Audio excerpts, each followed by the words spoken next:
Hello everyone, I am Sunny Ramdab. Welcome to my YouTube channel. देखिए दोस्तों, जैसे कि हमारा प्रतिशत वाला चैप्टर चल रहा है और हम लोगों ने 4 पार्ट कंप्लीट कर लिया है, ठीक है ना। उसमें हम लोगों ने टाइप 1 और टाइप 2 और टाइप 3 के क्वेश्चंस देख लिए हैं। आज हम थोड़ा सा आगे चलते हैं। लास्ट टाइम हम लोगों ने देखा था क्षेत्रफल पर आधारित प्रश्नों के बारे में, ठीक है। आज हम बात करने जा रहे हैं थोड़ा सा आयतन पर आधारित प्रश्नों के बारे में, ठीक है ना। आयतन, अब देखो मैंने आपको बताया था क्षेत्रफल में कितनी संख्या चाहिए होती है, 2 संख्या चाहिए होती है। उसी टाइप से अगर बात की जाए आयतन की, तो आयतन की जो डायमेंशन होती है, आयतन की जो इकाई होती है वो क्या होती है, मीटर क्यूब होती है, ठीक है। अब मीटर क्यूब का मतलब हमें कितनी संख्या चाहिए, मीटर गुणा मीटर गुणा मीटर।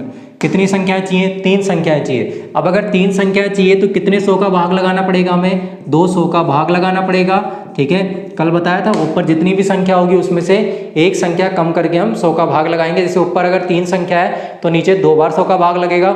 अगर ऊपर 4 संख्या है तो नीचे 3 बार 100 का भाग लगेगा। यहाँ से आंसर जो भी आएगा उसमें से माइनस क्या करेंगे हम, 100। अगर आंसर प्लस में आएगा तो यहाँ पर क्या होगी, प्रतिशत वृद्धि, और अगर आंसर हमारा माइनस में आएगा तो यहाँ पर क्या होगी, प्रतिशत कमी, ठीक है। इस टाइप से हमें आयतन वाले क्वेश्चन करने हैं। और फ्रैक्शन वाला तरीका मैंने आपको सिखाई दिया था, ठीक है ना। तो फ्रैक्शन वाले तरीके से भी कर सकते हैं और हम इस टाइप से क्वेश्चन भी कर सकते हैं, ठीक है। तो अब आप लोगों के सामने मैं कुछ क्वेश्चन लिख रहा हूँ, उन क्वेश्चन को अपन सॉल्व करेंगे। देखिए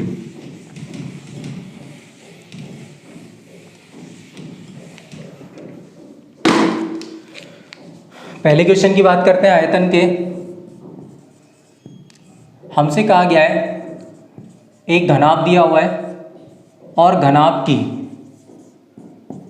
लंबाई, सबसे पहले कहा गया है घनाभ की लंबाई में 33.1/3% की कमी कर दी जाए, ठीक है। फिर कहा गया है चौड़ाई में 16.2/3% की वृद्धि कर दी जाए। फिर कहा गया है इसकी ऊंचाई में 14.2/7% की वृद्धि कर दी जाए। तो बताइए इसके आयतन पर क्या प्रभाव पड़ेगा, ठीक है ना। आयतन के बारे में पूछा गया है कि इसके आयतन पर क्या प्रभाव पड़ेगा। अब देखिए जैसा कि बात की गई है यहाँ पर किसकी, घनाभ की बात की गई है। अब आप मुझे ये बताओ कि घनाभ का क्षेत्रफल क्या होता है, घनाभ का आयतन क्या होता है। घनाभ का आयतन होता है लंबाई गुना चौड़ाई गुना ऊंचाई, ठीक है ना। जो घनाभ का आयतन होगा, घनाभ का आयतन होता है लंबाई गुणा चौड़ाई गुणा ऊंचाई, ठीक है। अब यहाँ पर सबसे पहले बात करते हैं हम लंबाई के बारे में। अब बताओ 33.1/3% का मतलब कितना होगा। 33.1/3% का मतलब हो जाएगा हमारा 1/3। और अगर बात की जाए 16.2/3% की, तो 16.2/3% का मतलब कितना होगा, 1/6। फिर अगर 14.2/7% की बात की जाए तो 14.2/7 का मतलब कितना हो जाएगा, 1/7। अब आप मुझे ये बताओ, कमी कर रहे हैं, इसका मतलब पहले लंबाई अगर 3 थी तो बाद में लंबाई कितनी हो जाएगी, कमी का मतलब घट जाएगी ऊपर वाली संख्या। इसका मतलब अगर पहले लंबाई 3 थी तो बाद में लंबाई हो जाएगी 3 - 1 कितना, 2। ये तो हो गई लंबाई की बात। अगर चौड़ाई की बात की जाए तो चौड़ाई देखो, चौड़ाई 16.2/3% की वृद्धि, इसका मतलब पहले अगर चौड़ाई 6 थी तो वृद्धि का मतलब 6 और 1 कितनी हो जाएगी, नई चौड़ाई 7। पहले अगर चौड़ाई 6 थी तो बाद में चौड़ाई हो जाएगी हमारी 7। तीसरी अगर बात की जाए ऊंचाई के बारे में, तो ऊंचाई के बारे में देखो, ऊंचाई 1/7, 1/7 की क्या हो रही है, वृद्धि। इसका मतलब पहले अगर ऊंचाई 7 थी तो अभी ऊंचाई कितनी हो जाएगी, नई ऊंचाई 8 हो जाएगी, ठीक है ना। यहाँ पर तो कमी कहा गया है, तो 3 थी तो 3 से कितनी हो जाएगी, 2। 3 - 1 कितना हो जाएगा, 2। यहाँ पर पहले अगर चौड़ाई 6 थी तो बाद में कितनी हो जाएगी, वृद्धि का मतलब 6 से कितनी हो जाएगी, 7। यहाँ पर 7 से कितनी हो जाएगी, 8, क्योंकि वृद्धि हो रही है। फिर मैंने आपसे कहा था अगर ये कट जाते हैं तो काट सकते हो आप इनको। देखो 7 से 7 कट सकता है, 6 और 8, 2 तिया 6 और 2 चौक 8। यहाँ से देखो 3 तिया 9, ठीक है। इन दोनों को गुणा करेंगे तो 3 तिया 9, ये 7 एकम 7 था, गुणा करोगे तो 3 तिया 9, और यहाँ से अगर गुणा करेंगे तो 2 चौक 8। अब आप यहाँ पे देखो, पहले आयतन ही तो हो गया ये, लंबाई गुणा चौड़ाई गुणा ऊंचाई। तो पहले वाला आयतन कितना था, 9, और बाद वाला आयतन देखो लंबाई गुणा चौड़ाई गुणा ऊंचाई, बाद वाला आयतन कितना हो गया, 8। अब यहाँ से देखो आयतन में 9 से 8 हो गया, तो यहाँ पर क्या हो जाएगी, कमी हो जाएगी। कितने की कमी होगी, 1 की। अब ये 1 की कमी कितने पर होगी, 9 पर होगी, ठीक है ना। इसका मतलब 1 की कमी होगी और 1 की कमी कितने पर होगी, 9 पर होगी। आंसर चाहिए प्रतिशत में, तो गुणा किससे कर देंगे, 100 से। तो बताइए यहाँ पर 1/9 का मतलब कितना होता है, 1/9 का मतलब मैंने आपको लिखवाया था 11 सही 1/9%, और 11 से 1/9% की क्या हो जाएगी, कमी हो जाएगी, ठीक है ना। तो ये आपका जो क्वेश्चन था वो था हमारा घनाभ वाला क्वेश्चन। नेक्स्ट क्वेश्चन हम चलते हैं, और नेक्स्ट क्वेश्चन में बात करेंगे हम लोग घन की, ठीक है ना, और घन के आयतन के बारे में देखेंगे। तो समझिए बातों को। तो ये फ्रैक्शन वाला तरीका लगाया हम लोगों ने, फ्रैक्शन से कर लिया इसको। सेकंड क्वेश्चन की बात करते हैं घन की।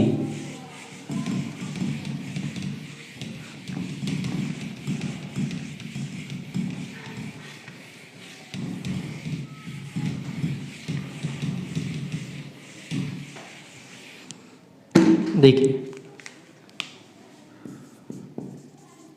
सेकंड क्वेश्चन में हमसे ये कहा गया है कि किसी घन की भुजा में एक घन दिया हुआ है और घन की भुजा के बारे में बात की गई है, ठीक है। अब घन की भुजा के बारे में हमसे ये कहा गया है कि मान लीजिए किसी घन की भुजा में 20% की कमी कर दी जाए, 20% की कमी कर दी जाए, तो बताइए उसके आयतन पर क्या प्रभाव पड़ेगा, ठीक है, आयतन पर क्या प्रभाव पड़ेगा।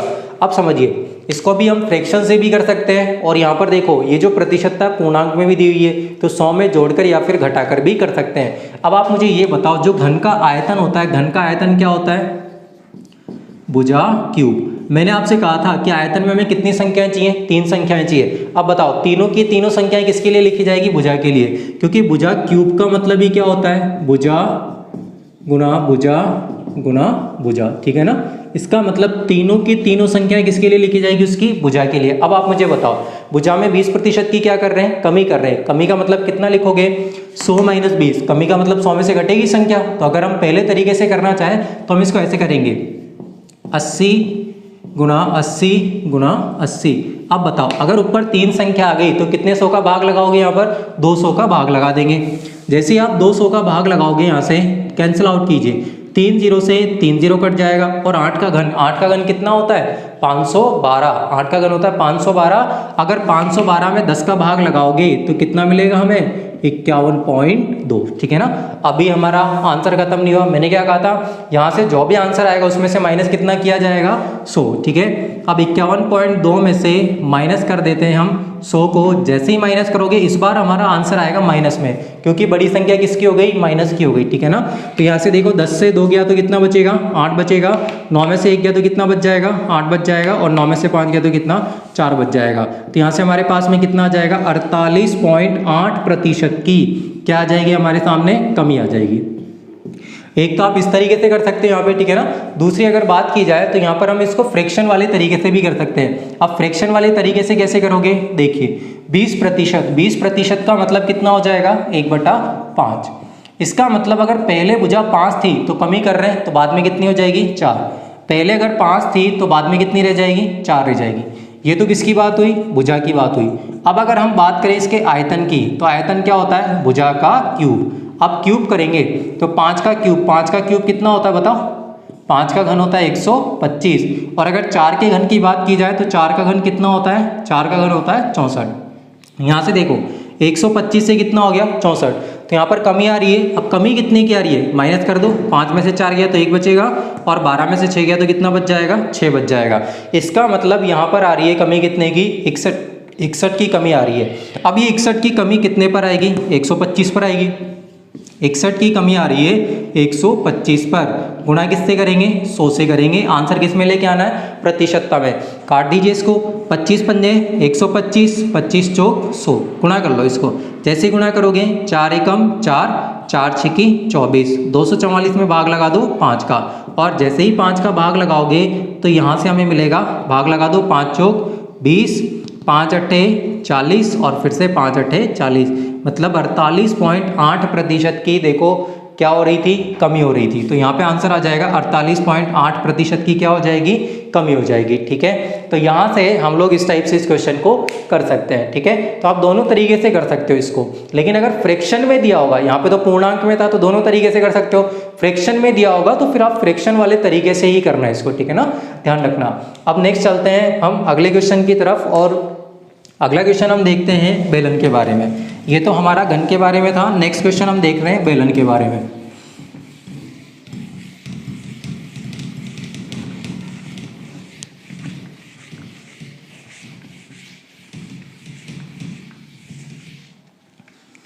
देखिए क्वेश्चन थर्ड देखते हैं।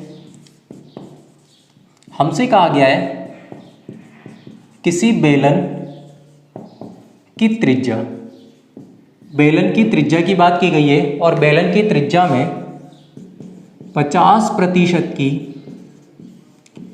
वृद्धि कर दी जाए और ऊंचाई की बात की गई है। ऊंचाई में हमने मान लिया यहाँ पर इस टाइप से मान लीजिए 16 सही 2/3% की कमी कर दी जाए। ठीक है, तो हमसे पूछा गया है कि उसके आयतन पर क्या प्रभाव पड़ेगा। ठीक है ना, तो अब समझते हैं इसके सॉल्यूशन को। अब देखो बेलन की त्रिज्या की अगर बात करें तो आप मुझे ये बताओ 50% की वृद्धि, 50% का मतलब कितना होगा 1/2। इसका मतलब अगर पहले त्रिज्या 2 थी तो बाद में कितनी हो जाएगी 3। ऊंचाई की बात करते हैं तो ऊंचाई देखो 16 से ही 2/3%, 16 से ही 2/3% का मतलब कितना हो जाएगा 1/6। और 1/6 का मतलब देखिए पहले 6 थी तो बाद में कितनी रह जाएगी 5 रह जाएगी। त्रिज्या को हम बोलते हैं r और ऊंचाई को बोलते हैं h। ठीक है ना, रेडियस हो गई और ये क्या हो गई हाइट। अब आप मुझे बताओ कि बेलन का जो आयतन होता है, बेलन का आयतन क्या होता है। बेलन का आयतन होता है हमारा, बेलन का आयतन होता है πr²h। ठीक है, यही होता है πr²h। अब यहाँ से देखिए मैंने आप लोगों को कल बताया था कि अगर प्रतिशत में आंसर पूछा जाता है, आयतन में पूछा गया कितने प्रतिशत की वृद्धि या कमी होगी, तो आप इस कांस्टेंट को हटा सकते हो क्योंकि कांस्टेंट तो वैसे ही कट जाएगा, ऊपर भी आएगा वृद्धि या कमी में और नीचे भी आएगा प्रारंभिक मान में। तो पाई तो ये जो कांस्टेंट होगा वो तो क्या हो जाएगा कट जाएगा। तो आप r²h, ठीक है ना, यहाँ से देखिए अगर हम इसके आयतन की बात करें तो आयतन देखो r²h, r² का मतलब 2 का स्क्वायर कितना हो जाएगा 4 और 4 छकी कितना हो जाएगा 24। ये तो हो जाएगा 24 पाई। ठीक है, ये हो गया इसका आयतन। यहाँ से आयतन देखते हैं r²h, r² का मतलब 3 का स्क्वायर कितना 9, 9 पंजे 45। ठीक है, ये हो जाएगा हमारे सामने 45 पाई r² हो जाता है। r² मतलब 2 का स्क्वायर कितना 4, 4 छकी 24 पाई, 3 का स्क्वायर कितना 9, 9 पंजे 45 पाई। आप मुझे बताओ वृद्धि हो रही है या फिर कमी। वृद्धि हो रही है। 24 से 45 पर जाएंगे तो कितने की वृद्धि हो जाएगी, यहाँ पर वृद्धि हो जाएगी 21 पाई की। ठीक है ना, यहाँ से 24 पाई से 45 पाई पे जाएंगे तो 21 पाई की क्या हो जाएगी वृद्धि। अभी 21 पाई की वृद्धि कितने पर हो रही है 24 पाई पर, तो 21 पाई की वृद्धि हो रही है 24 पाई पर और आंसर चाहिए प्रतिशत में, तो गुणा किससे कर देंगे 100 से। यहाँ पे आप इसको काट लीजिए, पाई से पाई कट जाएगा। यहाँ पे अगर हम काटना चाहें तो 4 से काट दीजिए। 4 से कितने बार कटेगा 25 बार कटेगा और 4 से कितने बार कटेगा 6 बार कटेगा। 3 से काट लो, 3 सत्ते 21 और 3 से काट लो 3 दूना 6। यहाँ से देखिए 25 सत्ते कितना हो जाएगा 175, 25 सत्ते 175 और भाग लगाना है किसका 2 का। तो यहाँ से जैसे हम भाग लगाएंगे देखो 25 सत्ते 175 भाग लगाएंगे 2 का, तो यहाँ से आंसर कितना आ जाएगा, भाग लगा दो, 2 अट्ठे 16, ये तो हो जाएगा 2 अट्ठे 16, एक बचेगा 2 सत्ते 14, मतलब 87.5%। आंसर कितना आ जाएगा हमारा 87.5% की क्या होगी यहाँ पर वृद्धि होगी। 24 पाई से 45 पाई हो गया तो 87.5% की क्या हो जाएगी यहाँ पर वृद्धि हो जाएगी। ठीक है ना, ध्यान रखना यहाँ से 24 पाई से 45 पाई 21 पाई हो गया। 21 पाई की वृद्धि कितने पर होगी 24 पाई पर, पाई से पाई काट दिया, 3 सत्ते 21 4 से 25 बार काट दिया, 4 छकी 24 काट दिया, फिर हमने 3 सत्ते 21 काट दिया, 3 दूना 6, 25 सत्ते 175/2 और 175/2 करेंगे तो कितना आ जाएगा हमारा आंसर 87.5% आ जाएगा। 2 अट्ठे 16 और यहाँ पर 2 सत्ते 14 और एक बचेगा शेषफल, तो यहाँ पे आ जाएगा 87.5% की क्या हो जाएगी वृद्धि हो जाएगी। ठीक है ना, ध्यान रखना। तो ये हमारा क्वेश्चन था बेलन का। नेक्स्ट क्वेश्चन की हम लोग बात करते हैं आगे, समझिए।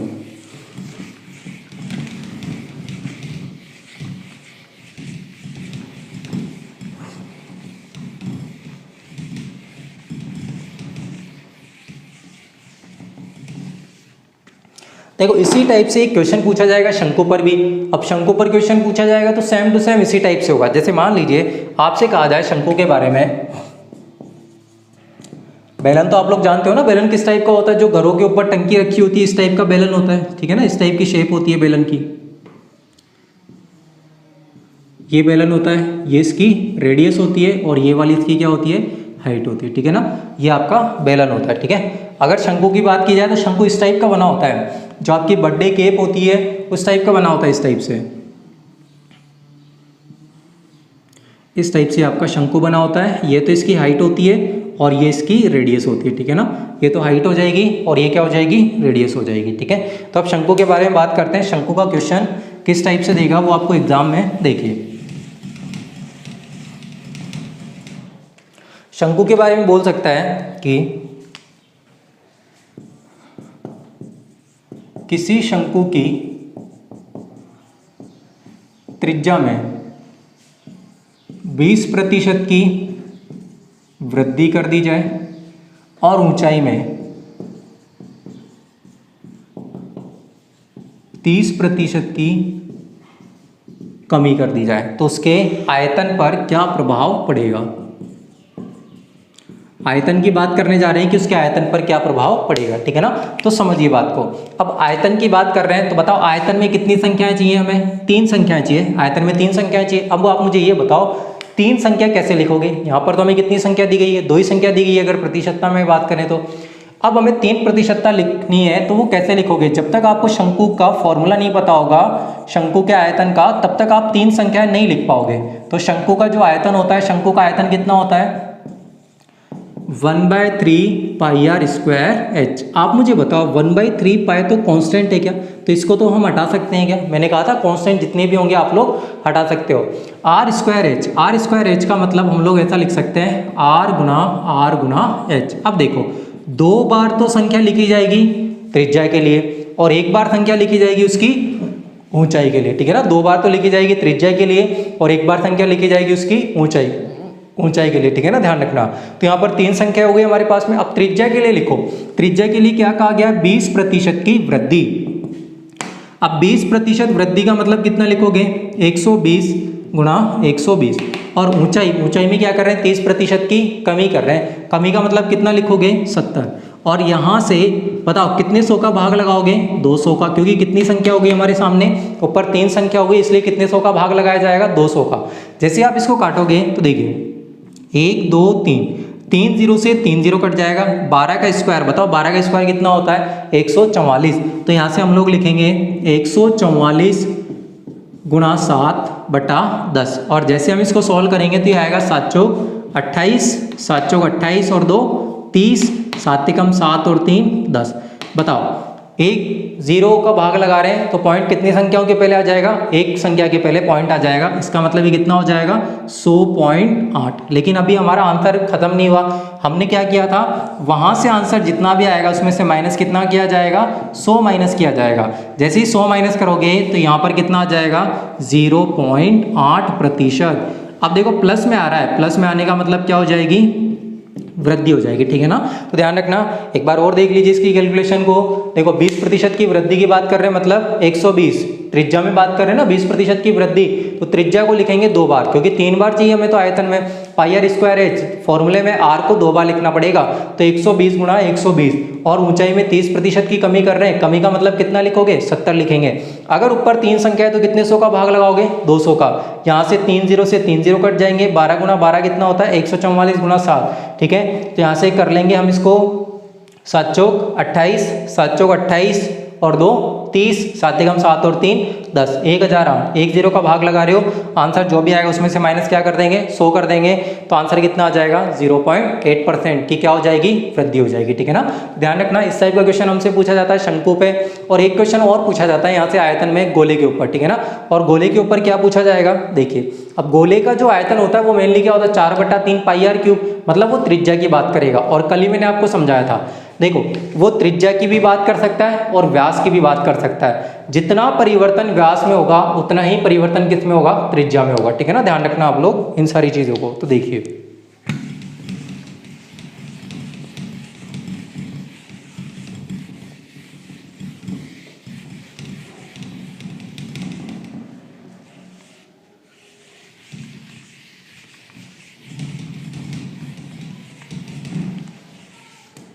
गोले का क्वेश्चन और देखते हैं, फिर ये आपके आयतन वाले क्वेश्चन खत्म हो जाएंगे। तो देखिए गोले की बात करते हैं। गोले के बारे में हमसे ये कहा गया है, यदि किसी गोले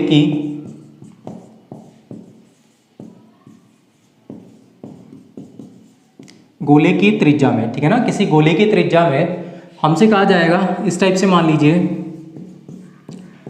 10% की कमी कर दी जाए, तो बताइए उसके आयतन पर क्या प्रभाव पड़ेगा। ठीक है, अब देखो गोले का आयतन 10% की कमी कर रहे हैं। अब आयतन देखो, इसका आयतन देखो, आयतन के लिए हमें कितनी संख्याएं चाहिए, 3 संख्या चाहिए। अब जो गोले का आयतन होता है वो कितना होता है, 4/3 पाई r क्यूब। ठीक है, अब 4/3 पाई तो क्या है, कांस्टेंट है, तो इसको तो आप लोग हटा दीजिए। r क्यूब की बात करेंगे तो r क्यूब का मतलब कितना हो जाएगा, r गुणा r। ठीक है ना, इसका मतलब तीनों की तीनों संख्या किसके लिए लिखी जाएगी, उसकी त्रिज्या के लिए ही लिखी जाएगी। ठीक है ना, ध्यान रखना इस वाली चीज को। अब 10% की कमी का मतलब देखो, कमी का मतलब कितना लिखना पड़ेगा, 90। इसका मतलब हमें 90 लिखना पड़ेगा, 90 गुणा 90। ठीक है ना, 3 बार 90 लिखेंगे। बताओ कितने 100 का भाग लगाओगे, 200 का। और जैसे ही यहाँ पर 200 का भाग लगाओगे तो यहाँ पर 200 का भाग हमने लगा दिया। इसको कैलकुलेट हम लोग कर लेते हैं। तो यहाँ से देखिए 1 2 3 1 2 3, 9 का घन कितना हो जाएगा, 729। यहाँ पर भाग लग रहा है 1 10 का, तो यहाँ पर कितना आ जाएगा, 72.9 आ जाएगा। ठीक है ना, 1 0 का भाग लग रहा है तो पॉइंट एक संख्या के पहले आ जाएगा। ठीक है, 72.9। आंसर जो भी आएगा उसमें से माइनस क्या करना है, अभी तो 100 को माइनस करना है। और जैसे ही आप यहाँ से माइनस करोगे तो यहाँ पर हमारा आंसर आ जाएगा। देखिए 10 में से 9 गया तो 1, 9 में से 2 गया तो 7, और 9 में से 7 गया तो 2 बच जाएगा। लेकिन आंसर किसका आएगा, माइनस का। तो 27.1% की यहाँ पर क्या हो जाएगी, हमारे सामने कमी हो जाएगी। ठीक है दोस्तों, तो ये थे आपके क्षेत्रफल और आयतन वाले क्वेश्चन। यहाँ पर क्षेत्रफल और आयतन के कुछ क्वेश्चन देखे हम लोगों ने। ठीक है, अब नेक्स्ट टाइप की ओर चलेंगे हम लोग। ठीक है, तो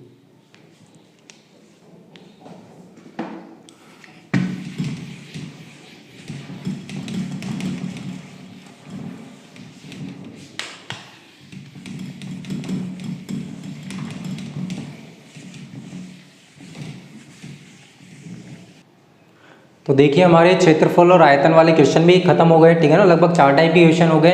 अब हम 5वें टाइप के क्वेश्चन की बात करते हैं। ठीक है ना, अब हम पढ़ने जा रहे हैं यहाँ पर इनकम, सेविंग और एक्सपेंडिचर। ठीक है ना, कितनी इनकम आय करी, कितनी बचत करी, कितना खर्चा हुआ, उस टाइप के क्वेश्चन पढ़ने जा रहे हैं।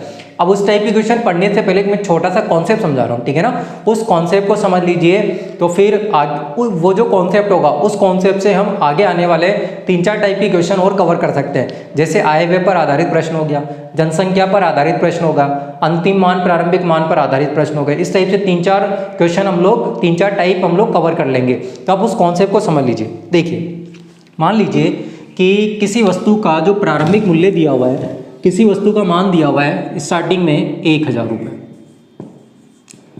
कुछ समय बाद मूल्य में 10% की वृद्धि कर दी गई। ठीक है, उसकी कुछ समय बाद 20% की वृद्धि कर दी गई, और उसके कुछ समय बाद 10% की फिर से कमी कर दी गई, और आपसे पूछा गया कि अब बताइए अंत में उसका मूल्य कितना हो जाएगा। ठीक है ना, अब बताइए मुझे, अगर मैं यहाँ की बात करूँ, जब 10% की वृद्धि हुई थी तो क्या मैं इसको ऐसे लिखूंगा, क्या 1000 था और उसमें 10% की क्या कर रहे हैं, वृद्धि। अब वृद्धि का मतलब संख्या 100 में क्या होगी, जुड़ेगी। इसका मतलब अब हम इस 1000 का कितना प्रतिशत निकालेंगे, 110%, क्योंकि संख्या 100 में जुड़ेगी। इसका मतलब यहाँ पर जो वैल्यू आएगी 10% बढ़ने के बाद 1000 का हमें निकालना पड़ेगा 110%। और जैसे आप इसको सॉल्व करोगे तो 2 0 से 2 0 कट जाएगी और कितना आ जाएगा, 1100। ठीक है, लिख नहीं रहा मैं, कैलकुलेट नहीं कर रहा। अब आप मुझे बताओ यहाँ पर जो मूल्य आया वो कितना हो जाएगा, 1000 गुणा 110/100। अब इसी मूल्य में ही हमने क्या कर दी, 20% की क्या कर दी, वृद्धि कर दी। इसी मूल्य में ही तो किए। अब अगर इस मूल्य में 20% की वृद्धि की है तो अब हम इस मूल्य का कितना प्रतिशत निकालेंगे, अगर 20% की वृद्धि की है तो इसी का ही हम निकालेंगे 120%। तो मैं यहाँ पे लिख दूंगा 1000 गुणा 110/100 तो था ही, अब इसी में ही 20% की वृद्धि का मतलब कितना निकाल देंगे, 120%। ठीक है, अब ये जो मूल्य आएगा वो यहाँ वाला मूल्य आ गया। अब यहाँ वाला मूल्य ये टोटल हो जाएगा, ठीक है ना, कैलकुलेट अभी हमने नहीं किया, अभी यहाँ वाला मूल्य आ गया। अब इस मूल्य में 10% की क्या कर रहे हैं, कमी कर रहे हैं। तो आप मुझे बताओ ये जो अंतिम मूल्य आएगा वो अंतिम मूल्य क्या इतना ही आएगा क्या, ये जितना भी मान होगा उसका कितना प्रतिशत निकालेंगे, 10% की कमी, कमी का मतलब क्या लिखेंगे हम, 90%। ठीक है ना, 100 में से घटा देंगे। तो अब हम अंतिम मूल्य जो लिखेंगे वो लिखेंगे 1000 गुना 110/100 गुना 120/100 और क्या करेंगे 90/100। ठीक है ना, इस टाइप से लिखेंगे तो ये आ जाएगा हमारे पास में अंतिम मान। तो हम क्या लिख सकते हैं, यहां से हम लोग लिख सकते हैं कि अंतिम मान बराबर 1000 गुना 110/100 गुना लिखेंगे 120/100 और गुना लिखेंगे 90/100। ठीक है, इस टाइप से लिख देंगे हम यहाँ पर। अब समझिए बात को, देखिए अब इसको मैं फॉर्मूला बनाकर लिख सकता हूँ। कैसे लिख सकता हूँ, ध्यान से समझिए। ये जो 1000 लिखा हुआ था वो 1000 क्या था, हमारा प्रारंभिक मान। 1000 क्या था, प्रारंभिक मान ही तो था। ये तो था हमारा प्रारंभिक मान और ये क्या हो जाएगा, हमारा अंतिम मान हो जाएगा। ठीक है ना, तो ये हमारा क्या था, प्रारंभिक मान था। तो यहाँ से अब हम लोग इसका फॉर्मूला, अब एक चीज़ देखो 110 कैसे आ गया, क्योंकि यहाँ पर वृद्धि हो रही थी इसलिए संख्या 100 में क्या होगी, जुड़ेगी। 120 कैसे आया, क्योंकि यहाँ पर वृद्धि हो रही थी इसलिए संख्या 100 में क्या होगी, जुड़ेगी। यहाँ पर देखो क्या हो रही थी, कमी, कमी का मतलब संख्या 100 में से घटेगी। तो मैं इसको ऐसे लिख देता हूँ इसको। देखिए अंतिम मान बराबर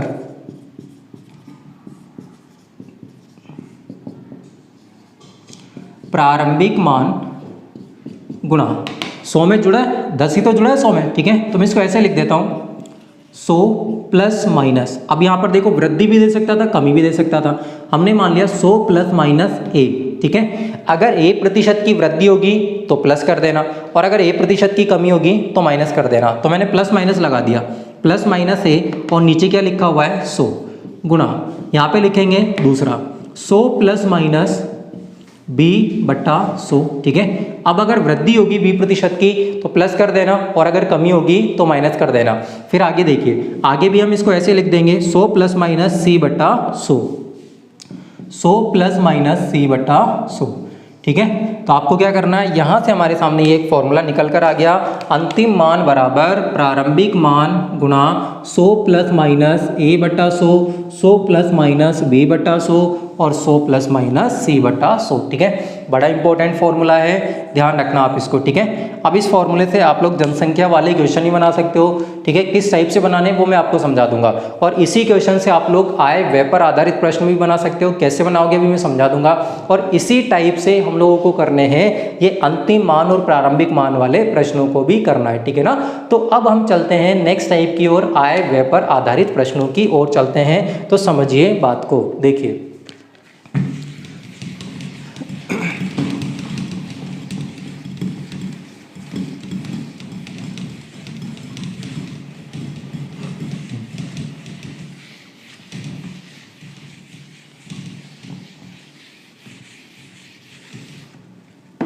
अब देखो आय व्यय पर आधारित प्रश्न जो कि अपना नेक्स्ट टाइप होगा, टाइप नंबर 5। ठीक है, टाइप नंबर 1 तो हमने पढ़ लिया था, एक ही प्रतिशतता पर आधारित प्रश्न। टाइप 2 हमने लोगों ने पढ़ ही लिया था, जब एक से ज़्यादा प्रतिशतता आ जाए। टाइप 3 पढ़ा था क्षेत्रफल पर आधारित प्रश्न। टाइप 4 पढ़ा था आयतन पर आधारित प्रश्न। टाइप 5 पढ़ने जा रहे हैं हम आय व्यय पर आधारित प्रश्नों के बारे में।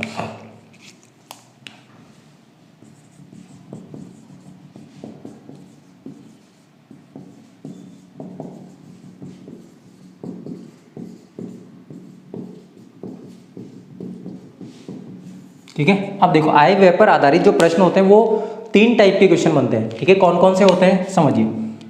पहला, ए टाइप के क्वेश्चन की अगर बात की जाए तो यहाँ पर आपसे ये कहा जाएगा, एक व्यक्ति अपनी आय का, आपसे कहा जाएगा एक व्यक्ति अपनी आय का 30% भोजन पर, फिर कहा जाएगा अपनी आय का 20% बच्चों के खेल पर, फिर कहा जाएगा आपसे 10% मकान किराए पर, फिर कहा जाएगा आपसे 15% तथा 15% बच्चों की पढ़ाई पर खर्चा करता है। ठीक है ना, इस टाइप से कहा जाएगा। अब देखो यहाँ पर हमें दिखाई दे रहा है कोमा कोमा कोमा तथा, ठीक है ना, कि 30% तो भोजन पर खर्चा किया, फिर 20% खेल पर खर्चा किया, फिर 10% किराए पर खर्चा किया, फिर तथा 15% बच्चों की पढ़ाई पर। उसी इनकम का ही कर रहा है वो यहाँ पे, ठीक है ना। तो यहाँ पर जैसे अगर ये दिया जाए कोमा कोमा तथा आ जाए, इस टाइप से आ जाए, तो आपको क्या करना है, इनको जोड़ देना है सबको, कि देखो 30% तो यहाँ पर खर्चा कर दिया उसने, 20% यहाँ पर खर्चा कर दिया, 10% यहाँ पर खर्चा कर दिया और 15% यहाँ पर खर्चा कर दिया। तो टोटल कितना हो गया, 30 और 20 50, 50 और 10 60, 60 और 15 कितना हो जाएगा, 75%। अब देखो अगर उसने 75% खर्चा कर दिया तो आप मुझे बता सकते हो क्या बचत कितने की करेगा, बचत करेगा वो 25% की। ठीक है, अगर वो 75% खर्चा कर देगा तो बचत कितने प्रतिशत की करेगा, 25% की। देखो बी टाइप का क्वेश्चन, अब बी टाइप की क्वेश्चन में आपसे ये कहा जाएगा क्या, कि 30% भोजन पर खर्च किया, फिर कहेगा शेष का 20% बच्चों के खेल पर खर्चा किया। ठीक है, फिर कहेगा शेष का 10% किराए पर खर्चा किया, फिर कहेगा शेष का 15% पढ़ाई पर खर्चा किया। तो बताइए अंत में उसकी बचत कितनी होगी। ठीक है ना, इस टाइप से कहेगा, बचत पूछेगा आपसे। अब आप मुझे एक चीज़ बताओ, ये जो शेष का जब भी इसे शेष का लिखा हुआ आएगा तो आपको क्या करना है, आपको जो अभी भी मैंने सिखाया था ना, अंतिम मान बराबर प्रारंभिक मान। आप देखो यहाँ पर दो मान होंगे, एक तो अंतिम मान होगा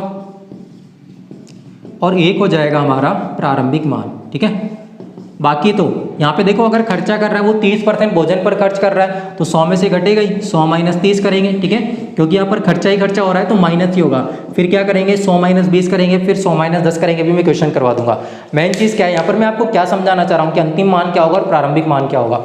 देखो यहाँ पर दो चीज़ें होगी, एक तो होगी इनकम और दूसरी होगी बचत। आप मुझे बताओ, सबसे पहले तो इनकम ही तो करेंगे, सबसे पहले तो हम लोग क्या करेंगे, कमा कर लाएंगे। ठीक है ना, फिर उसको धीरे धीरे खर्चा करते हुए लास्ट में जो हमारे पास में बचत होगी वो हमारे पास में पैसे बच जाएंगे। तो देखो प्रारंभिक मान तो क्या हो जाएगा, आय हो जाएगी, और अंतिम मान क्या हो जाएगा, बचत। तो यहाँ से हम अंतिम मान के स्थान पर तो क्या लिख सकते हैं, बचत। तो हम ऐसे लिख सकते हैं, बचत बराबर आय। प्रारंभिक मान क्या हो जाएगी, आय गुणा 100 माइनस, अब देखो यहाँ पर खर्चा ही खर्चा कर रहे हो, 30% भोजन पर खर्च कर दिया, 20% खेल पर खर्चा कर दिया, 10% किराए पर खर्चा कर दिया, 15% बच्चों की पढ़ाई पर खर्चा कर दिया। तो यहाँ पर प्लस नहीं होगा, इस बार यहाँ पर माइनस ही होगा, क्योंकि खर्चा ही खर्चा कर रहे हैं, कमी हो रही है। तो 100 माइनस A/100, 100 माइनस B/100 और 100 माइनस C/100। ठीक है ना, तो इस टाइप से आपको जब भी शेष वर्ड लगा हुआ आएगा तो आपको इस वाले फॉर्मूले से क्वेश्चन बनाने हैं कि बचत बराबर क्या हो जाएगा, आय गुणा 100 माइनस A/100, 100 माइनस B/100 और 100 माइनस C/100। ए बी और सी क्या है, प्रतिशत खर्चा उसका, कि कितना खर्चा वो कर रहा है। ठीक है ना, तो फर्स्ट टाइप का तो यहाँ पर तो देखो शेष वर्ड नहीं दिखाई दे रहा, यहाँ पर शेष वर्ड नहीं दिखाई दे रहा, लेकिन यहाँ पर हर जगह शेष वर्ड दिखाई दे रहा है, शेष का, फिर शेष का, फिर शेष का। तो जब भी शेष का लगा हुआ आएगा तो आप इस फॉर्मूले को लगा दिया करो, बचत बराबर आय गुणा 100 माइनस A/100, 100 माइनस B/100 और 100 माइनस C/100। एक चीज और ध्यान रखना, क्या, समझिए बात को।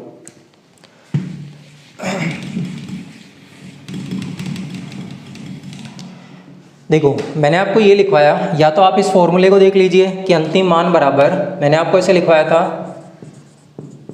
अंतिम मान बराबर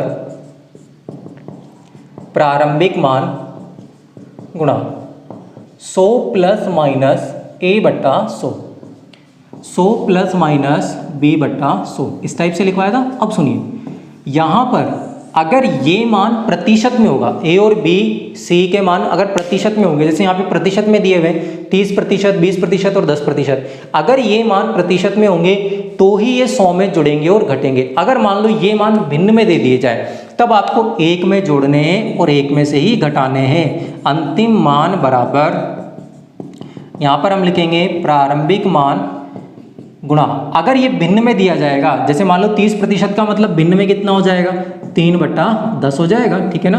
3/10 भोजन पर खर्चा कर दिया, तो वो खर्च कर रहा है तो कमी माइनस करना पड़ेगा, तो यहाँ पर हम लोग लिखेंगे 1 - 3/10, ठीक है ना। 20% का मतलब कितना हो जाएगा, 1/5, तो हम यहाँ पर लिखेंगे 1 - 1/5, ठीक है। तो मैं आप लोगों को यही समझाना चाह रहा हूँ कि अगर ये मान भिन्न में होगा तो वृद्धि में तो ये जुड़ेगा 1 में जुड़ेगा, ठीक है ना, और कमी होगी तो ये 1 में से ही घटेगा। लेकिन अगर ये प्रतिशत में होगा तो 100 में जुड़ेगा और घटेगा। ध्यान रखना इन दोनों चीज़ों को, अगर ये प्रतिशत में होगा तो 100 में जुड़ेगा घटेगा, और अगर ये भिन्न में होगा तो 1 में ही जुड़ेगा और 1 में से ही घटेगा, ठीक है दोस्तों। ये आपके 2 टाइप के क्वेश्चन तो ये हो गए। अब अगर तीसरे टाइप के क्वेश्चन की बात की जाए तो देखिए तीसरे टाइप का क्वेश्चन कैसे बनेगा, समझिए। एक में तो देखो शेष दिया हुआ है और एक में शेष नहीं दिया हुआ। अब देखिए तीसरे टाइप की क्वेश्चन की बात करें अगर हम आय व्यय में, तो समझिए तीसरे टाइप का क्वेश्चन कैसा होता है। तीसरे टाइप का क्वेश्चन आपसे इस टाइप से बोल दिया जाता है कि कोई व्यक्ति अपनी आय का 75% खर्चा करता है, ठीक है। फिर कहा जाएगा यदि उसकी आय 20% बढ़ा दी जाए और खर्चा भी 10% बढ़ा दिया जाए, तो बताइए बचत में कितने प्रतिशत की वृद्धि या कमी होगी। ये तीसरे टाइप का क्वेश्चन है, ठीक है ना। तो अभी मैं कुछ क्वेश्चंस लिख रहा हूँ आप लोगों के सामने, तो यहाँ पर हम लोग इन क्वेश्चंस को करेंगे, ठीक है ना। तो अभी मैंने आपको ये समझा दिया। अब मैं आप लोगों को कुछ क्वेश्चंस लेकर आपको इनको समझा रहा हूँ, तो आप लोग इन क्वेश्चंस को ध्यान से समझना जितना ही पढ़ा है। तो देखिए ये आपके सामने 2 क्वेश्चन लिखे हुए हैं, ठीक है, वही आय व्यय पर आधारित प्रश्नों पर ही हैं। तो सबसे पहले हम इस वाले क्वेश्चन को सॉल्व करते हैं। यहाँ पर देखिए इसका सॉल्यूशन। यहाँ पर हमसे प्रश्न में कहा गया है अनिल अपनी मासिक आय का 30% भोजन पर, 10% वस्त्र पर तथा 25% मनोरंजन पर खर्च करता है और अंत में उसके पास कितने रुपए बचते हैं, 7,000 रुपये। अब आप मुझे एक चीज़ समझाइए, यहाँ पर देखो, यहाँ पर कहीं पर शेष वर्ड दिखाई दे रहा है कि इस प्रश्न में नहीं दिखाई दे रहा, तो हम क्या करेंगे, सबको एक साथ जोड़ देंगे। 30% भोजन पर, 10% वस्त्र पर और 25% मनोरंजन पर, कुल कितना खर्चा हो गया, 30 और 10 कितना हो जाएगा, 40 और 25 कितना हो जाएगा, 65। इसका मतलब उसने खर्चा कितना कर दिया, 65%, ठीक है। अब आप मुझे ये बताओ, देखो इनकम हमेशा और हमेशा आप लोग 100% मान लिया करो, ठीक है ना। या तो आप 100 रुपये मान लो या फिर कितना मान लोगे, 100% मान लिया करो, ठीक है। इनकम थी हमारी 100%, खर्चा कर दिया 65%, तो बताओ मुझे बचत कितने की करेगा तो वो बचत करेगा यहाँ से 35% की, ठीक है। अब प्रश्न में क्या दिया हुआ है, प्रश्न में देखो क्या दिया हुआ है, अंत में उसके पास 7,000 रुपये बच जाते हैं। यहाँ पर बचत कितने की दी गई है, 7,000 रुपये की। इसका मतलब हमें इस 35% का मान दिया हुआ है। इस 35% का मान किसके बराबर दिया हुआ है, 7,000 के बराबर दिया हुआ है। हमसे क्या पूछा गया है प्रश्न में कि उसकी मासिक आय कितनी होगी। अब मासिक आय पूछी गई है, तो मासिक आय का मतलब इसका मान पूछा गया है 100% का। आप मुझे बताओ अगर 35% का मान 7,000 है तो 1% का मान कितना आएगा, 7,000 बटा 35, और 100% का मान कितना आएगा, 100% का मान निकालना है तो किससे गुणा कर देंगे, 100 से। यहाँ से काट दो, 35 दूना 70, 200 गुना 100, तो यहाँ पे आंसर कितना आ जाएगा, 1 2 3 4 0 लगा देना, तो आंसर आ जाएगा हमारा 20,000 रुपये। इसका मतलब जो उसकी इनकम होगी वो कितनी हो जाएगी, 20,000 रुपये, ठीक है ना। तो ये पहला क्वेश्चन था, जब शेष वर्ड ना दिया जाए तो आप टोटल जोड़ दिया करो सबको एक साथ लेकर, ठीक है। सेकंड क्वेश्चन की बात करते हैं। सेकंड क्वेश्चन में हमसे ये कहा गया है, एक व्यक्ति अपनी आय का 20% बच्चों के खेल पर, शेष का 30% भोजन पर, फिर शेष का 10% मकान किराए पर देता है और अंत में उसके पास कितने रुपए बच जाते हैं, 5,040 रुपए। अब देखो यहाँ पर शेष वर्ड यूज कर रहा है। अब अगर शेष वर्ड यूज कर रहा है तो फिर हम क्या करेंगे, अगर शेष शब्द यूज करेगा तो हम लोग यहाँ पर देखिए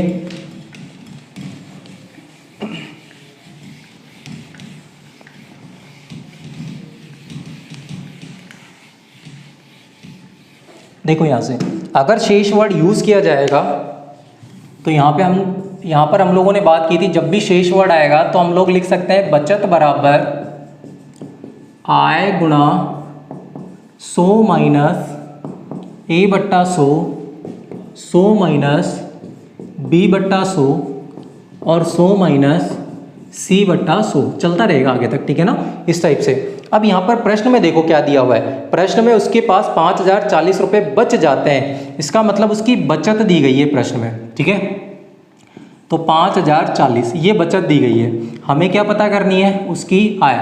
अब 100 माइनस है, बताओ पहले कितने प्रतिशत खर्च कर रहा है, 20%। अगर 20% खर्च करेगा तो 100 माइनस 20 कितना प्रतिशत बचेगा, 80, 80 बटा 100। फिर देखिए आगे, आगे क्या कहा गया है, शेष का 30% भोजन पर खर्च करता है, ठीक है ना। अब 30% भोजन पर खर्च करेगा तो 100 माइनस 30 मतलब कितना प्रतिशत बचेगा, 70% बचेगा। उसी टाइप से देखिए आगे क्या कहा गया है, 10% मकान किराए पर देता है। अब 10% खर्चा करेगा तो 100 माइनस 10 कितना आ जाएगा, 90, ठीक है। तो यहाँ पे बचत दी गई थी और हमसे क्या पूछी गई है, आय पूछी गई है। कैलकुलेशन कर लेते हैं, देखिए 1 2 3, 3 जीरो से 3 जीरो को काट दो, इसको कैंसिल आउट करते हैं, ठीक है ना। कैंसिल आउट करेंगे तो देखिए सबसे पहले आप इसको 9 से काट लीजिए। जैसे आप इसको 9 से काटोगे तो यहाँ से हम लोग देखते हैं 9 पंजे 45, ठीक है, और 9 छिकी 54, कितना आ गया, 560 हो जाएगा। उसके बाद में फिर आप इसको काट लीजिए, 8 से काट लो, 8 से काटोगे तो 8 2 7 56 70, 7 से कटेगा कितने बार, 10 बार, ठीक है, ये कट गया 10 बार। तो हमारे पास में आ गया 10 बराबर आय गुना, ये तो पूरा कट गया तो 1 बच जाएगा। नीचे देखो 2 जीरो ये और 1 जीरो ये, मतलब 3 जीरो बच जाएंगी। तो ये 1000 इधर आ जाएगा, 1000 इधर आ जाएगा, 10 के साथ में गुना होगा तो यहाँ से जो इसकी इनकम आ जाएगी वो आय कितनी आ जाएगी हमारे पास में, 10,000 रुपये, ठीक है। तो उसकी जो मासिक इनकम हो जाएगी वो कितनी हो जाएगी हमारे पास में, 10,000 रुपये, ठीक है। तो देख लेगा ना, एक बार कैलकुलेशन और देख लीजिए, 5040 रुपये की बचत करता है, आय गुना 20% खर्चा कर रहा है, 80 बट्टा 100, 30% यहाँ पर खर्च कर रहा है शेष का, तो 70 बट्टा 100, और यहाँ पर देखो कितना 10% मकान किराए पर खर्चा कर रहा है तो 90 बट्टा 100, 100 माइनस 10 कितना हो जाएगा, 90। 1 2 3 जीरो से 3 जीरो काट देना। फिर सबसे पहले तो हमने 9 से काट दिया इसको, 9 पंजे 45, 9 छिकी 54, ठीक है ना। फिर 8 से काट दिया, 8 2 7 56, फिर 7 से काट दिया 10 बार, और नीचे वाली 3 जीरो इधर चली जाएगी, तो यहाँ से इनकम कितनी आ जाएगी, 10,000 रुपये, ठीक है ना। इसके बाद हम कुछ क्वेश्चंस और देखते हैं। देखिए दोस्तों, 2 टाइप के क्वेश्चन तो हमने देख लिए थे आए हुए में, एक तो जब शेष दिया हुआ है और जब शेष नहीं दिया हुआ। अब देखिए तीसरा टाइप का जो क्वेश्चन है, मैंने आपको बताया था कि यदि उसकी आय में वृद्धि कर दी जाए और खर्चे में वृद्धि कर दी जाए तब कैसे करेंगे, उस टाइप के क्वेश्चन है, ठीक है ना। अभी केवल मैं आप लोगों को एक एक 2 क्वेश्चन ही इसलिए करवा रहा हूँ ताकि आप लोगों को एक आइडिया मिल जाए कि परसेंटेज में किस किस टाइप के क्वेश्चन हम पढ़ेंगे। जब हम एक्सरसाइज के क्वेश्चन करेंगे तब वहाँ पर हम कंटिन्यू कई सारे क्वेश्चन को करेंगे, ठीक है ना।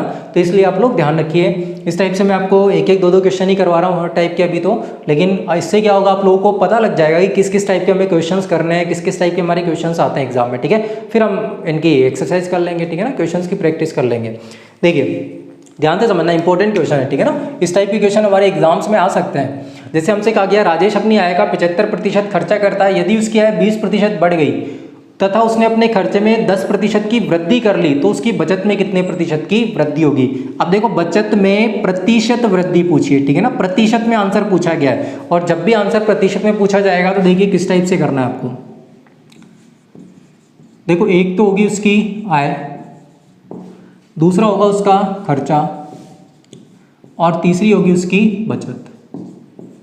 अब देखिए अपनी आय का 75% खर्चा करता है, अब उसकी आय नहीं दी गई तो उसकी आय 100 रुपये मान लो, ठीक है ना। आय नहीं दी गई तो उसकी आय हमने कितनी मान ली, 100 रुपये।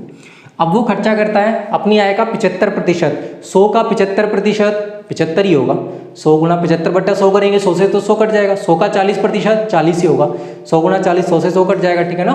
तो 100 का 75% मतलब 75 रुपये का तो वो क्या कर रहा है, खर्चा कर रहा है। आप मुझे बताओ अगर 75 रुपये का खर्चा करेगा तो बचत कितने की करेगा, 25 रुपये की बचत करेगा। फिर क्या कहा गया है आगे, देखो यदि उसकी आय 20% बढ़ गई, अब देखो अगर उसकी आय हमने 20% बढ़ा दी, 20% की वृद्धि कर दी। अब सुनिए यहाँ से 2 चीजें होंगी।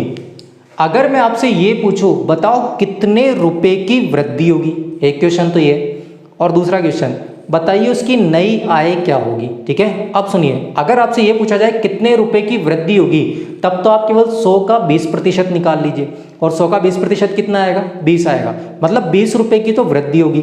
अगर मैं नई आय पूछूंगा तो नई आय आएगी आपकी 100 का 120%, क्योंकि प्रतिशत के साथ में वृद्धि लगाए तो संख्या 100 में जुड़ेगी। अब सुनिए, जब भी हमें आंसर प्रतिशत में पूछा जाएगा, देखो जैसे आंसर प्रतिशत में पूछा गया है कि बचत में कितने प्रतिशत की वृद्धि होगी, तो आपको नई आय, नया खर्चा और नई बचत निकालने की जरूरत नहीं है। केवल और केवल आप इतना सा निकाल लो कि आय में कितने रुपए की वृद्धि होगी, खर्चे में कितने की वृद्धि होगी और बचत में कितने की होगी। तो आप मुझे बताओ यहाँ से 100 का 20%, अगर 100 का 20% निकालेंगे तो कितना आएगा, 20। इसका मतलब जो उसकी आय होगी उसमें कितने रुपए की वृद्धि होगी, 20 रुपए की वृद्धि होगी।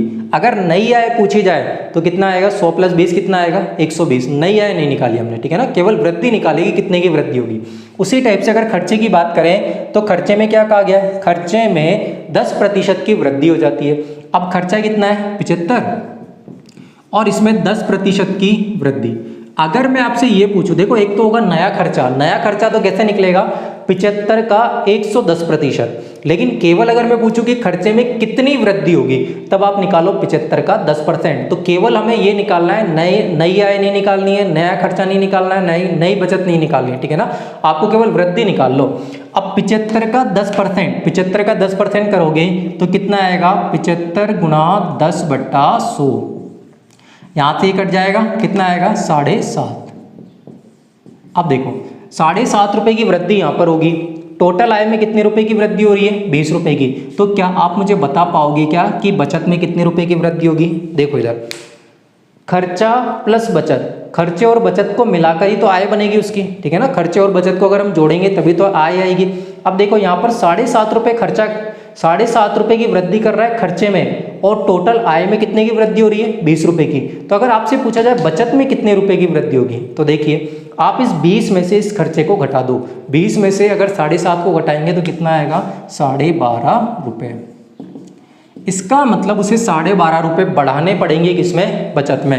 12.5 रुपए की क्या करनी पड़ेगी, वृद्धि करनी पड़ेगी, ठीक है ना। इन दोनों को जोड़ने के बाद ये मिलना चाहिए हमें, ठीक है। अगर ये वाला मान दिया हुआ, ये दिया हुआ, ये नहीं दिया हुआ, तो टोटल आय में से घटा दिया करो। 20 में से 7.5 दिया तो कितना बचेगा, 12.5 रुपए।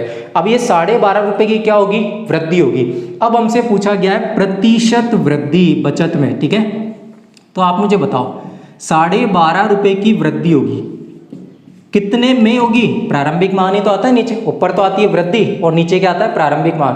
प्रारंभिक मान कितने में होगी, 25 में, और गुणा कर देंगे किससे, 100 से, ठीक है। यहाँ से काट दो, 25 चौक 100, ठीक है। यहाँ पे गुणा कर दो, 12.5 का 4 गुना कितना हो जाएगा, 12 चौक 48, और 5 चौक 20, मतलब 2, 48 और 2 कितना आ जाएगा, 50। गुणा कर दो, 4 पंजे 20, 4 दूनी 8 और 2 10, 4 एकम 4 और 1 5। एक संख्या के बाद पॉइंट लगा हुआ है, तो आंसर कितना आ जाएगा, 50% की क्या हो जाएगी, वृद्धि हो जाएगी। तो बचत में 50% की क्या हो जाएगी, वृद्धि, ठीक है ना। तो इस टाइप से ध्यान रखना, जब भी प्रतिशत में आंसर पूछेगा तो नई आय, नया खर्चा और नई बचत निकालने की जरूरत नहीं है। अगर ये आंसर हमसे रुपए में पूछता कि बताओ बचत कितने रुपए की होगी, तो फिर आपको नया आय, नया खर्चा और नया बचत निकालने की जरूरत पड़ती है। लेकिन प्रतिशत में पूछा है तो आप केवल वृद्धि निकाल लो कि कितने की वृद्धि होगी। 100 का 20% वृद्धि होगी, 75 का 10% वृद्धि होगी। तो यहाँ पर देखो, अगर ये आय दी गई है, ये वाला मान दिया है, तो इसका मान निकालने के लिए इसमें से इसको घटा दिया करो, ठीक है ना। तो ये तो था आपका फर्स्ट नंबर का क्वेश्चन, ठीक है ना। आप लोगों को समझ में आ गया होगा। इसी टाइप का एक और दूसरा क्वेश्चन दिया हुआ है, तो दूसरे क्वेश्चन को समझते हैं। अब दूसरे क्वेश्चन को समझने से पहले मैं आप लोगों को एक चीज़ समझा देता हूँ। देखिए,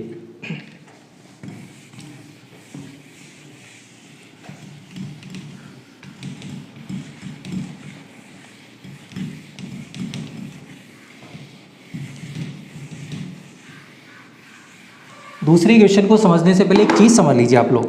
अगर आपसे कहा जाए कि एक व्यक्ति अपनी आय का, अगर क्वेश्चन ये कहा जाए एक व्यक्ति अपनी आय का 80% खर्चा करता है, जैसे मान लीजिए उसकी आय है 100 रुपये, ठीक है, और 80% खर्चा करता है। 80% खर्चे का मतलब 80 रुपये खर्च करेगा, तो बताओ बचत कितने की करेगा, 20 रुपये की। अब आपसे ये कहा गया है कि यदि उसकी आय 20% बढ़ा दी जाए, 20% की वृद्धि कर दी जाए उसकी आय में, तो देखो अगर 20% की वृद्धि करेंगे तो बताओ 100 का 20% कितना हो जाएगा, 20 ही हो जाएगा, मतलब 20 रुपये की वृद्धि होगी। ठीक है, अब नई आय नहीं निकाली, नई आय कितनी आ जाएगी, 120 रुपये आ जाएगी। और खर्चे में भी 20% की वृद्धि कर दी जाए। क्वेश्चन ऐसा दिया हुआ है कि यदि उसकी आय में भी 20% की वृद्धि कर दी जाए, खर्चे में भी 20% की वृद्धि कर दी जाए, तो बताओ बचत में कितने प्रतिशत की वृद्धि होगी। तो ध्यान रखना आप लोग हमेशा और हमेशा क्या ध्यान रखोगे, अगर इसमें भी 20% की वृद्धि हो रही है, इसमें भी 20% की वृद्धि हो रही है, तो ध्यान रखना इसमें भी 20% की वृद्धि होगी। कैसे होगी अभी सॉल्व करके देख लेंगे, लेकिन आप लोग ध्यान रखना अगर ये दोनों समान है तो उतना ही वो होगा। अगर यहाँ पर 40% की वृद्धि होती, यहाँ पर 40% की वृद्धि होती, तो यहाँ पर भी कितने प्रतिशत की वृद्धि होगी, 40% की। कैसे, देखो आप मुझे बताओ 80 का 20%, 80 का 20% निकालेंगे तो यहाँ पर कितना आ जाएगा, 80 गुना 20/100 मतलब 16, 8 दूनी 16। अब देखो 16 रुपये की वृद्धि यहाँ पर हो रही है, 20 रुपये की कुल आय में हो रही है, तो 20 में से 16 गया तो कितना बचेगा, 4, मतलब 4 रुपये की वृद्धि किस में होगी, बचत में। अब 4 रुपये की वृद्धि हो रही है, 4 रुपये की वृद्धि होगी कितने पर होगी, 20 पर, क्योंकि प्रारंभिक मान तो 20 है, गुणा कर देंगे किससे, 100 से, तो 20 पंजे 100, 5 चौक 20, तो यहाँ से देखो आंसर कितना आ गया, 20% की वृद्धि। तो यहाँ से बस मैं आपको यही वाली चीज़ बताना चाह रहा था कि अगर यहाँ पर 20% की वृद्धि करते हैं, यहाँ पर 20% की वृद्धि करते हैं, तो आप डायरेक्ट याद रख सकते हो कि यहाँ पर भी 20% की क्या हो जाएगी, वृद्धि हो जाएगी। ठीक है, तो इसी टाइप का ये क्वेश्चन लिखा हुआ है। देखो अनिल प्रति मास 15,000 रुपये कमाता है, ठीक है, अब उसकी इनकम दे दी, एक बार इस लाइन को भूल जाओ। आपसे कहा गया 80% खर्चा करता है और वेतन में संशोधन के कारण उसकी मासिक आय 20% बढ़ गई। देखो उसकी आय 20% बढ़ गई और उसका मूल्य बढ़ जाने से उसे अब 20% अधिक खर्चा करना पड़ता है। देखो आय भी 20% बढ़ गई, खर्चा भी 20% बढ़ गया, तो बताओ बचत भी कितने % बढ़ जाएगी, 20%। तो आपसे क्या पूछा गया है, उसकी नई बचत कितनी होगी, लेकिन रुपए में आंसर पूछा गया है, तो सॉल्व कर लेते हैं अब इसको। अब आपको ये तो पता लग ही गया कि अगर आय को 20% बढ़ाएंगे तो उसका खर्चा भी कितने प्रतिशत बढ़ जाएगा, 20%, और अगर खर्चा 20% बढ़ जाएगा तो उसकी बचत भी कितने प्रतिशत बढ़ जाएगी, 20%। तो देखते हैं यहाँ पर सॉल्यूशन देखते हैं इस वाले क्वेश्चन का। ये तो आय, यहाँ पे लिख लिया हमने खर्चा और यहाँ पर लिख लिया हमने इसकी बचत। अब आय कितनी दी गई है, 15,000। अब देखो 15,000 का कितना % खर्च कर रहा है वो, 80%। 15,000 का अगर हम 80% निकालेंगे तो गुणा कर दो, 15,000 गुणा 80/100, और 15,000 गुणा 80/100 करोगे तो 12,000 आ जाएगा। देखिए 2 0 से 2 0 कट जाएगी, 15 8 120, मतलब 12,000 रुपये वो खर्चा कर रहा है। अब अगर 12,000 रुपये खर्चा कर रहा है तो बताओ बचत कितने की करेगा, 15,000 में से 12,000 गया तो कितना बच जाएगा, 3,000। 3,000 रुपये की क्या कर लेगा वो, बचत कर लेगा। ठीक है, अब आपसे ये कहा गया है प्रश्न में कि उसकी आय में 20% की वृद्धि कर दी जाए, और फिर कहा गया है खर्चे में भी 20% की वृद्धि हो जाती है, तो बताइए नई बचत कितनी होगी। आप मुझे बताओ, अगर आय में ही 20% की वृद्धि होगी, खर्चे में ही 20% की वृद्धि होगी, तो क्या बचत में ही 20% की वृद्धि होगी क्या, बिल्कुल। अब देखो इस बार आपसे नई बचत पूछी गई है, इस बार आपसे क्या पूछी गई है कि उसकी जो नई बचत होगी वो कितनी होगी। तो अगर हमें नई बचत निकालनी है तो बताओ नई बचत कैसे निकालेंगे, इस बार आपको इसका 120% निकालना पड़ेगा। अगर बचत में वृद्धि पूछी जाती तो हम 3,000 का कितना प्रतिशत निकालते हैं, 20%, लेकिन नई बचत पूछी गई है तो इस बार हमें 3,000 का 120% निकालना पड़ेगा। तो 3,000 गुणा 120/100, 2 0 से 2 0, 12 तिया 36, और इसका मतलब आंसर कितना आ जाएगा, 3600 रुपये, जो कि हमारा कौन सा ऑप्शन होगा, 3600 रुपये, बी ऑप्शन जाएगा। ठीक है, मुझे लगता है आप लोगों को सही समझ में आ गया होगा, आप लोगों को ये वाला कॉन्सेप्ट बड़ा अच्छा क्लियर हो गया होगा। ठीक है, तो कुछ क्वेश्चंस और हम करते हैं, नेक्स्ट क्वेश्चन की तरफ चलते हैं। तो देखिए नेक्स्ट क्वेश्चन की तरफ, देखो दोस्तों यहाँ पर एक लास्ट क्वेश्चन करते हैं हम। ठीक है, ध्यान से समझना, अच्छा क्वेश्चन है। सबसे पहले तो इसकी लैंग्वेज को समझिए। ठीक है, हमसे कहा गया कोई व्यक्ति अपनी आय का 80% खर्चा कर देता है, निर्वाह खर्च में वृद्धि होने के कारण उसके खर्च में 37.5% की वृद्धि होती है। देखो फ्रैक्शन में दे दिया इस बार हमें, ठीक है, 37.5% की वृद्धि होती है तथा उसकी आय में 16 से 2/3% की वृद्धि होती है। तो बताइए उसकी वर्तमान बचत कितनी होगी। देखो बचत में प्रतिशत वृद्धि नहीं पूछी गई है, क्वेश्चन को ध्यान से पढ़ लेना। यहाँ पर हमसे पूछा गया वर्तमान बचत कितनी होगी, वो भी किसमें बतानी है, प्रतिशत में। वर्तमान बचत का मतलब होगा जो उसकी नई बचत होगी उसके बारे में बात की जा रही है कि उसकी जो नई बचत होगी ना वो कितने प्रतिशत होगी। अब किसका कितने प्रतिशत होगी, आय का ही निकाला जाता है, कुल जो उसकी इनकम होगी उसी का ही निकालेंगे हम लोग, ठीक है ना। ध्यान से समझिए। अब सबसे पहला तो काम करना है कि आपको इसकी इनकम माननी कैसे है, ठीक है ना, ध्यान से समझिए इसको। यहाँ पर इनकम 100 मत मान लेना, अगर आप 100 मान लोगे तो देखो उसकी आय में 16 से 2/3% की वृद्धि कर रहे हैं, तो 16 से 2/3 का मतलब 1/6। अब आप 1/6 उस 100 का 1/6 कैसे निकालोगे, पॉइंटों में चला जाएगा आपका, ठीक है ना। तो आपको इसकी इनकम कैसे माननी है वो मैं आपको सिखाता हूँ। यहाँ पे देखिए, ये तो हो गई उसकी आय, इधर मानेंगे, और यहाँ पर हो गया उसका खर्चा, और यहाँ पर हम लोग ले लेंगे उसकी बचत। अब यहाँ पर कहा गया है जो उसकी इनकम है उसमें 16 से ही 2/3% की वृद्धि। बताओ 16 से ही 2/3 का मतलब कितना, 1/6। इसका मतलब अगर उसकी प्रारंभिक आय 6 होगी तो उसकी इनकम में 1 की क्या हो जाएगी, वृद्धि, मतलब नई आय कितनी बन जाएगी, 7। अगर प्रारंभिक इनकम 6 होगी तो बाद वाली इनकम कितनी हो जाएगी, 7। आप 600 और 700 में मानो, क्योंकि यहाँ पर प्रतिशत में मान दिया हुआ है ना, प्रतिशत का मतलब नीचे क्या आएगा, 100 आएगा। 600 मानोगे तो 100 से 100 क्या हो जाएगा, कट जाएगा, ठीक है। 6 से कितनी हो जाएगी, 7, तो आप 600 मान लो कि उसकी जो प्रारंभिक आय थी वो कितनी थी, 600। जो उसकी नई आय हो जाएगी वो कितनी हो जाएगी, 700, ठीक है, क्योंकि उसकी आय में वृद्धि हो गई 16 से 2/3 की। इस बार 100 मत मान लेना, क्योंकि 100 मानोगे तो फिर आय में 16 से 2/3 1/6 कैसे निकालोगे उसका, 100 का 1/6 पॉइंटों में चला जाएगा। इसलिए आप लोगों को इनकम ऐसे माननी है, पहले 16 से 2/3 का मतलब देख लेना, 1/6 मतलब प्रारंभिक आय तो 6, बाद वाली आय 7। अब 600 और 700 मानना, क्योंकि प्रतिशत में है ना, तो प्रतिशत में है तो नीचे 100 आएगा, वो कट जाएगा आपका, ठीक है। अब देखो अपनी आय का 80% खर्च कर रहा है। अब 600 है उसका, वो 80% क्या कर रहा है, खर्च कर रहा है। अब 600 का 80% निकालोगे तो 6 × 8 = 48। देखो 6 × 8 = 48, 480। 600 × 80/100 करेंगे तो कितना आ जाएगा, 480 रुपये आ जाएगा, ठीक है ना। ध्यान रखना इसका 600 का 80% में इधर निकाल देता हूँ, ये देख लीजिए। 600 का अगर 80% निकालोगे तो ये आ जाएगा हमारे पास में 8 × 6 = 48, 480, ठीक है। फिर क्या कहा गया है हमसे, फिर आगे हमसे ये कहा गया है प्रश्न में, अब आप मुझे बताओ 600 रुपये की इनकम कर रहा है, खर्चा कितने का हो रहा है, 480 का, तो बताओ उसकी बचत कितने की होगी। 600 में से 480 को माइनस कर दो, कितना आ जाएगा हमारे पास में, 120 रुपये माइनस कर लेना, 0, 10 में से 8 गया 2, 5 में से 4 गया 1, ठीक है। अब देखिए आपसे कहा गया है वृद्धि होने के कारण खर्चे में 37.5% की वृद्धि हो जाती है।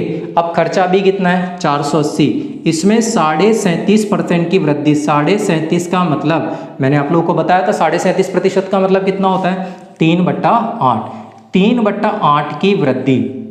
तो आप मुझे बताओ 480 का कितना निकालोगे। अब देखो 3/8, ध्यान से सीखिए, अगर ये वृद्धि होगी तो ये वाली संख्या नीचे क्या हो जाएगी, जुड़ जाएगी, 8 और 3 11। इसका मतलब हमें निकालना है 480 का 11/8, ठीक है ना। ध्यान रखना जुड़ जाएगी 8 और 3 11। अगर उसकी नया खर्चा निकालना है, वृद्धि हो रही है तो 8 और 3 11, 11/8। अगर कमी होती तो 8 में से 3 गया तो कितना, 5/8 निकालते, ठीक है ना। ध्यान रखना इस वाली चीज़ को, काट लीजिए इसको, 8 × 6 = 48, ठीक है, 60 बार, और 11 × 6 = 66, मतलब 660 रुपये। 660 रुपये उसका क्या आ जाएगा, खर्चा आ जाएगा। अब मुझे बताओ वर्तमान बचत का मतलब वो इस नई आय, नया खर्चा और नई बचत की बात करना चाह रहा है। अब बताओ 700 रुपये कमाता है वो, 660 रुपये खर्चा करता है, तो बताइए बचत कितने की करेगा, 40 रुपये की, ठीक है। तो उसकी नई बचत कितने की आ गई, 40 रुपये की। लेकिन ध्यान से सुनिए, अब कई बच्चे क्या करते हैं, वो ऐसे देखते हैं 120 थी 40 हो गई, कितनी कम हो गई, 80 रुपये कम हो गई, ठीक है ना। वो इस टाइप से आपसे क्वेश्चन में प्रतिशत कमी या वृद्धि नहीं पूछी, आपसे केवल ये पूछा गया है कि ये जो नई वाली बचत होगी वो कितने प्रतिशत होगी। अब किसका कितने प्रतिशत होगी, हमेशा और हमेशा आय का ही निकाला जाता है कि इस आय का कितना प्रतिशत होगी, ठीक है। अब मैंने आपको एक वर्ड बताया था, जिसका जिसका बोला जाता है उसको हमेशा और हमेशा कहाँ पे रखते हैं, नीचे रखते हैं। तो अब आपका क्वेश्चन ये हो गया कि बताइए ये बचत इस आय का कितना प्रतिशत होगी, आय का, तो आय को कहाँ पे रखेंगे, नीचे, ठीक है ना। तो हम कैसे निकालेंगे, बचत 40 किसका, आय का, आय कितनी दी गई है 700, ठीक है। तो 700 और गुणा में क्या कर देंगे 100। यहाँ से देखो 2 0 से 2 0 कट जाएगा, 7 का भाग लगा दो, 7 पंजे 35, शेषफल बचेगा 5। तो आंसर कितना आ जाएगा 5 सही 5/7%। इसका मतलब ये जो बचत होगी, वर्तमान बचत, वो कितनी हो जाएगी 5 सही 5/7% होगी। कौन सा ऑप्शन जाएगा हमारा, बी ऑप्शन जाएगा।